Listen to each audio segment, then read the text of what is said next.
Hi friends, welcome back. ಮೊದಲಿಗೆ ಪೀಠಿಕೆ. ಭಾರತ ದೇಶ ಸಂಸ್ಕೃತಿ ಸಂಸ್ಕಾರಕ್ಕೆ ಹೆಸರುವಾಸಿಯಾದ ದೇಶ. ಮಹಿಳಾ ಸಬಲೀಕರಣ ಎಂಬ ಪದಗಳು ಎರಡು ಪದಗಳಿಂದ ಮಾಡಲ್ಪಟ್ಟಿದೆ. ಮಹಿಳೆ ಮತ್ತು ಶಕ್ತಿ. ಮಹಿಳೆಯರಿಗೆ ಎಲ್ಲಾ ಕ್ಷೇತ್ರದಲ್ಲಿ ಸಮಾನ ಅವಕಾಶ ಇರಬೇಕು. ದೇಶದ ಅಭಿವೃದ್ಧಿ ಎಂದರೆ ಮಹಿಳೆಯರ ಅಭಿವೃದ್ಧಿ. ಅಬಲೆ ಎಂದು ಕರೆಯಲ್ಪಡುವ ಮಹಿಳೆ ಸಬಲೆಯಾಗಬೇಕು. ವಿವರಣೆ: ಮಹಿಳೆಯರಲ್ಲಿ ಬೌದ್ಧಿಕ, ರಾಜಕೀಯ, ಸಾಮಾಜಿಕ, ಆರ್ಥಿಕ ಬಲ ಹೆಚ್ಚಿಸುವುದನ್ನು ಮಹಿಳಾ ಸಬಲೀಕರಣ ಎಂದು ಕರೆಯುತ್ತಾರೆ. ಮಹಿಳಾ ಸಬಲೀಕರಣ ಎಂದರೆ ಮಹಿಳೆಯರು ಸ್ವಯಂ ನಿರ್ಧಾರ ತೆಗೆದುಕೊಳ್ಳುವ ಸಾಮರ್ಥ್ಯವನ್ನು ಹೊಂದುವಂತೆ ಮಾಡುವುದು. ಭಾರತೀಯ ಸಂವಿಧಾನವು ಮಹಿಳೆಯರೆಲ್ಲರಿಗೂ ಸಮಾನತೆ, ಸಮಾನ ಅವಕಾಶ ಇತ್ಯಾದಿಗಳನ್ನು ನೀಡಿತು.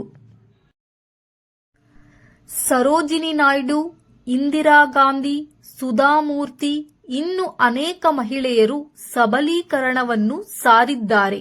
ರಾಜಕೀಯ, ವೈದ್ಯಕೀಯ, ನ್ಯಾಯಾಲಯದಲ್ಲಿ ವಕೀಲರಾಗಿ, ಇಂಜಿನಿಯರ್, ಪೈಲಟ್, ಗಗನಸಖಿ ಅಷ್ಟೇ ಅಲ್ಲದೆ ಕ್ರೀಡಾ ಕ್ಷೇತ್ರದಲ್ಲಿ ಮಹತ್ತರ ಸಾಧನೆ ಗೈದಿದ್ದಾರೆ.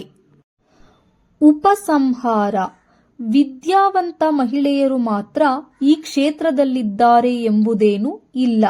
ರೈತರಾಗಿ, ಹೈನುಗಾರಿಕೆಯಲ್ಲಿ ಮುಂತಾದವುಗಳಲ್ಲಿಯೂ ಮಹಿಳೆಯರು ಇಂದು ಸ್ವತಂತ್ರವಾಗಿ, ಸಬಲಳಾಗಿ ಗುರುತಿಸಿಕೊಂಡಿದ್ದಾರೆ.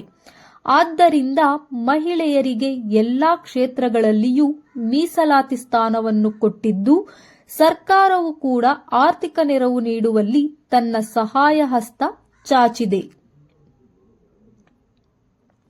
ಅಂತಾರಾಷ್ಟ್ರೀಯ ಮಟ್ಟದಲ್ಲಿ ಮಹಿಳಾ ದಿನಾಚರಣೆ ಆಚರಿಸುವಲ್ಲಿ ಗುರುತಿಸಿಕೊಂಡಿದ್ದು, ತೊಟ್ಟಿಲು ತೂಗುವ ಕೈ ಜಗವನ್ನೇ ಆಳಬಲ್ಲದು ಎಂಬುದನ್ನು ನಿರೂಪಿಸಿದ್ದಾರೆ.